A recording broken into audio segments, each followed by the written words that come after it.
Hi hello welcome back to our channel Chinni Nagu Telugu vlogs. Today mini vlog వచ్చేసి henna ఇంట్లోనే ఎలా prepare చేసుకోవాలి ఈజీగా అయితే ఈరోజు వీడియోలో అయితే చూపిస్తానండి. మనం బ్యూటీ పార్లర్కి వెళ్ళి వేలకు వేలు పెట్టే బదులు మనం ఇంట్లోనే ఇలా సింపుల్గా ప్రిపేర్ చేసుకొని హెడ్కి అయితే అప్లై చేసుకొని మసాజ్ చేసుకొని 1 అవర్ తర్వాత హెడ్ బాత్ చేస్తే చాలా మన హెయిర్ అనేది సిల్కీగా చాలా అంటే చాలా బాగుంటుందండి. ఇక్కడైతే నేను హెన్నా అయితే ప్రిపేర్ అయితే చేసుకుంటున్నాను. నేను హెన్నా పౌడర్ అయితే తీసుకున్నానండి. అందులోకి అయితే నేను టీ డికాషన్ అయితే పోసాను.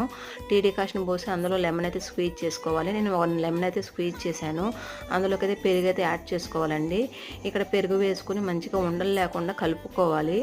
ఇక్కడ నేనైతే అన్నీ మిక్స్ చేసి అయితే కలుపుకుంటున్నాను. కలుపుకొని ఓవర్ నైట్ అయితే నేనైతే ఫ్రిడ్జ్లో పెట్టుకొని అయితే సోక్ చేసుకుంటాను. సోక్ చేసిన తర్వాత ఎర్లీ మార్నింగ్ అయితే నేను ఇంకా హెడ్కి అయితే రూట్స్కి అప్లై అయితే చేసి మంచిగా మసాజ్ చేసుకొని ఒక 2 అవర్స్ తర్వాత అయితే హెడ్ బాత్ అయితే చేస్తాను.